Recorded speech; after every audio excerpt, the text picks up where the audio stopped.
folks that are doing, faith healing and distance healing and Reiki healing and, and virtually every form of, non-AMA prescribed healing that's going on all over the world, is that it would mean nothing if it wasn't working. That's right. And the interesting thing about it is that science is still saying, well, it's just selective memory. For example, we have thousands of listeners, so a certain percentage of them will just happen to feel better at that moment. A certain percentage of them, where it's a placebo effect, will have that, going and so forth. But when you actually have, somebody with, in some of your examples, with a tumor that shrinks, is it possible that that could have happened by coincidence or happened on its own? Of course. However, what's kind of interesting, and I've interviewed many of them, and I have a lot of faith healers on who have many, many testimonials, that you're not going to hear one dissenting voice among the people that are cured. Not one of them is going to say, because they're already frustrated. They've already been to as many doctors as they could afford, or as much pain as they could endure. Okay, by the time they get to, these alternate methods of healing that you offer, Chris, and some of the other folks on the show, and you're not going to get any of them to say, I don't think any of them are going to say, oh yeah, it was probably going to happen anyway. So, the proof is in the pudding, as you said earlier, and there's getting to be an awful lot of pudding out there. I'll tell you, more and more. Perhaps a weak analogy, but you know what I mean. Yeah, the awakening that is happening at almost an alarming rate.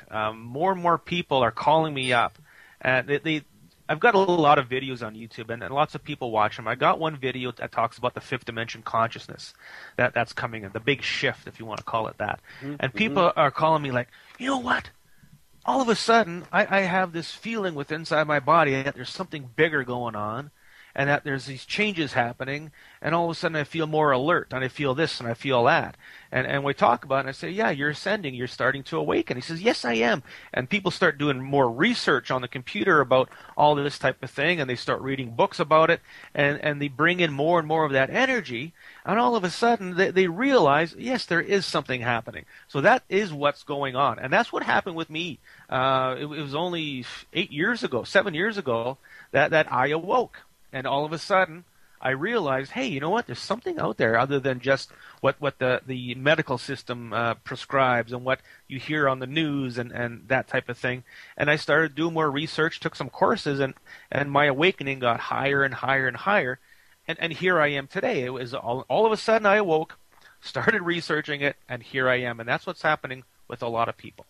Right. You say it's happening more and more. I'm going to make a statement, folks, that 10 years from now, it'll be absurd not to recognize what we're talking about now. This is going to be so commonplace and expected. Fifth dimension healing is not the same as third dimensional healing, which is, what doctors can do. And there's nothing wrong with that because, that works in certain cases. But basically that's relying only strictly on the physical element, and it's based on, on physical aspects, whereas the fifth dimension healing is based on basically the language of love. It's based on faith. It's based on a connection to vibrations that we can't detect with any equipment at all. And so it involves the sacred geometry. It can involve ability from vibrations from God, and basically it basically speaks to your DNA structure, and it essentially gives it permission to heal and change itself. And so really all the disease on the planet is caused by vibrations being out of sync. Everything is a vibration. So this is we have the wonderful opportunity to heal ourselves. And you'd be foolish not to take as strong advantage of it as you can. And it's basically divine love and forgiveness of others and so forth and so on that's going to help.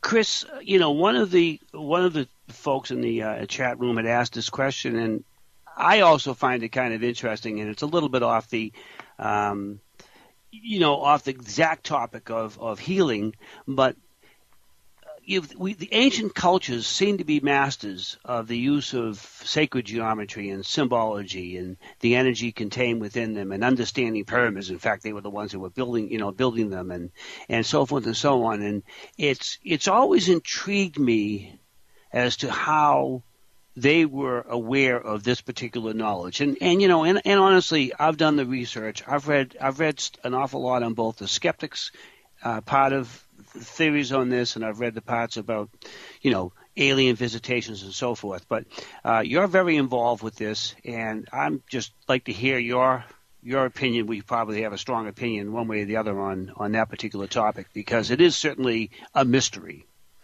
It is somewhat of a mystery. We all think that the pyramids were built in this lifetime, but they my philosophy on it is they go back multiple lifetimes. We're the seventh seeding or sixth or seventh seeding of humanity.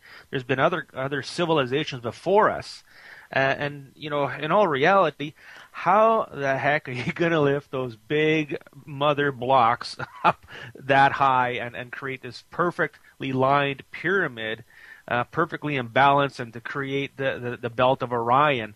That just, come on, give me a break. There has to have been a much higher evolved civilization that did that. There's, you can go on forever about Machu Picchu and all these different buildings that are so intricately cut within stone, things that fit so well together that you can't even get a piece of paper into it. So my thought on it, yes, there has been other civilizations who had much higher consciousness and intelligent levels and had different ways of working with energy within the ley lines of the earth and all that. So there's definitely something else other than just us plain old humans that did this.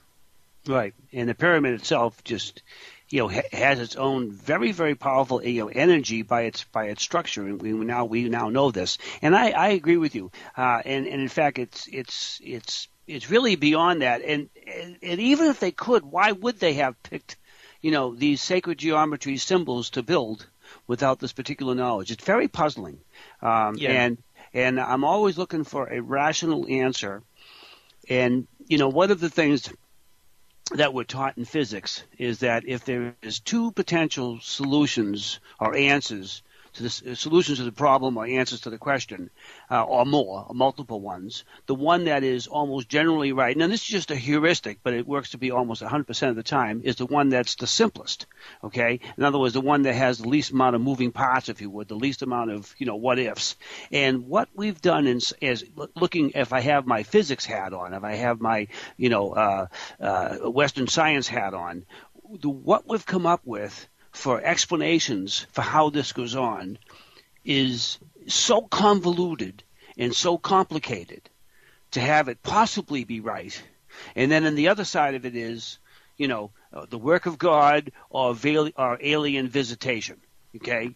And then boom, you're done. And it seems like the more we understand about it, the more we find out, just about the mathematics involved and the orientation of them and so forth. We just continually discover more and more stuff, and then we're back to the drawing board. Okay, well, let's come up with an explanation for how this worked.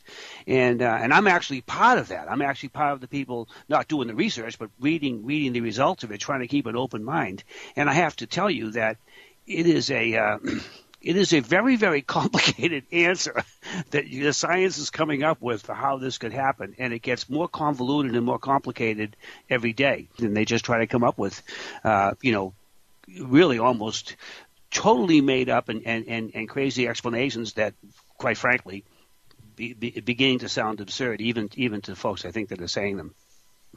Well, if you look, back a number of years, chiropractors, when they first came out, the medical community thought that they were witches, and here's people now, chiropractors who can charge the insurance company and get paid, and they for the most part they do good work, and now they're accepted. So now I'm doing work right now with a doctor in Arkansas. His name's Dr. David Foscue.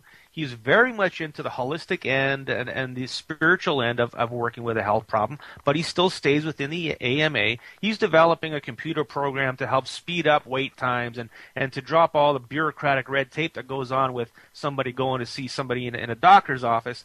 So him and I have been working a lot with different scenarios on how to make that come to fruition and to help the whole system itself. So even the doctors are getting on board with it. Yes, and if you think about, you mentioned chiropractor. Take acupuncture. And now it was accepted in China for literally over 1,000 years, but it took a long time. They were looked at as charlatans when they first came to this country, and now that's covered by medical insurance. And if you think about what that's doing, that's even closer to what you're doing, is essentially, connecting a needle. It is three-dimension, physical healing, but it's doing it through the energy and through the chakras, which is kind of interesting. So it's beginning to almost bridge, the physical and the metaphysical, in and of itself, which is kind of interesting. And as you said, that went from being totally unacceptable to now, generally covered by insurance. Yeah, it's common practice now. And the reason it's covered by insurance is that the patient is getting healed much more cheaply than if they went to a regular doctor on many cases. So that's why insurance is jumping all over it. Why wouldn't they? And they should. So it is kind of interesting. And and again, it is only a matter of time before what you're doing and what we talk about other faith healing and, just alternate medical ways to help people out is going to be very, very commonplace. Yeah. Now, unfortunately, with the work I'm doing, there's so many people who are doing this, and there are people out there who are have dark energy within them. So when they're doing healing, they're actually doing it with the dark intent. And quite often I do have people who come to me and say, I've done work with so-and-so and things seem to be getting worse. And I take a look and sure enough, yeah, you got a voodoo curse from this person. And we need to clear that out. So when it comes to energy, there is white magic and there is black magic. What I'm doing is white magic. And, of course, if there's white magic, there has to be black magic or voodoo, witchcraft, that type of thing. Absolutely. And it does happen. So, ultimately, you have to use your heart to feel, is this guy going to be the right guy for me? I might not be the right guy for you. Who knows? I am 100% light, but I may not resonate with the work I do with you. So you may find somebody else who does a different type of modality to help with your health problems. So there's lots of different ways to do it. I like to say there's many different ways to cook a potato, okay? I cook my potato this way. You might like your potato cooked that way. So you find who's going to be the best for you, and then you go from there. Ultimately, I always say the ones who are really expensive, you might want to stay away from those guys because they're all about ego and money. My fees are only $55 a session, and a session is an hour long. We do a lot of work. My intent is always to do as much healing as I can in as little time I can and take as little money from you as I can. That's my intent. It is about love. It is about, healing vibrations, helping. And I'm certainly glad to hear that.